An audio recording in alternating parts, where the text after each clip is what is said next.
overachiever. He throws an accurate ball, and he's a spunky kid, and he can do so. He's the kind of guy can make it as an undrafted free agent, like a Brian Hoyer did, and others have. And you saw Chase Daniels, still in the league. So I think in this draft, I'd make him the 10th or 11th best quarterback.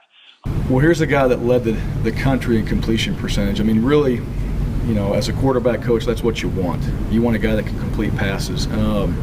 Grant, to me, the way the season developed for him, he became one of the better quarterbacks I've coached. And just his knowledge of the game, the way he plays it, his feel for the game, obviously his accuracy. To me, if I'm looking for a guy in the NFL to do all those things, I'm looking for a guy like Grant.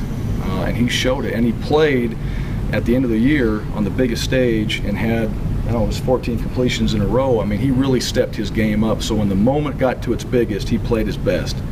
To me, that says a lot about how he finished his career. And, what does that mean for NFL teams? I don't know. But here's a guy that knows the game. Here's a guy that's been through a system that's pro style and spread, that can get on the board and talk to you. And here's a guy that can throw it and can make all the throws on the field and has the strength to do it. So I hope he has a great pro day. I hope other coaches see that and give him an opportunity. If he can get his foot in the door, he's going to have a great chance of making the team. What in your game you think will translate the best to that style of game? I think just my athleticism, moving, in the pocket and outside the pocket will definitely help me. I think my accuracy is good. I think I can make all the throws. I think the big thing that'll help me is my, football intelligence.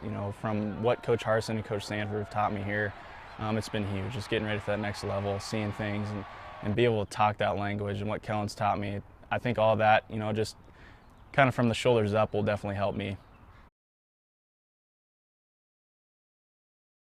It has been hard, yeah. It seems like we've been waiting around forever, been training forever, working out forever, but it's kind of like a bowl game. I was talking with HARSIN the other day. It's like this is kind of a bowl game for us, and you get that time off, and you have time to go back and really polish up your fundamentals, and then once it gets closer, you kind of get that game time mode, in your head. And so that's kind of what it's been like for us, and I know we're ready to go, and it's going to be good once it finally gets here. And I really do believe he's an NFL quarterback.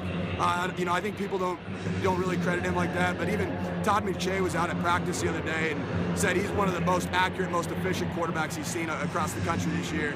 And so he's going to make a name for himself, and I'm going to do everything in my power to make sure that this wasn't his last game, and it ain't close to being his last game in my opinion.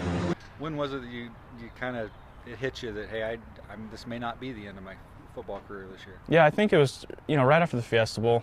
I thought about it obviously a little bit before, but right after the game, I realized that my college career was over, and that didn't set well with me, so I needed to keep playing, and this was the next option.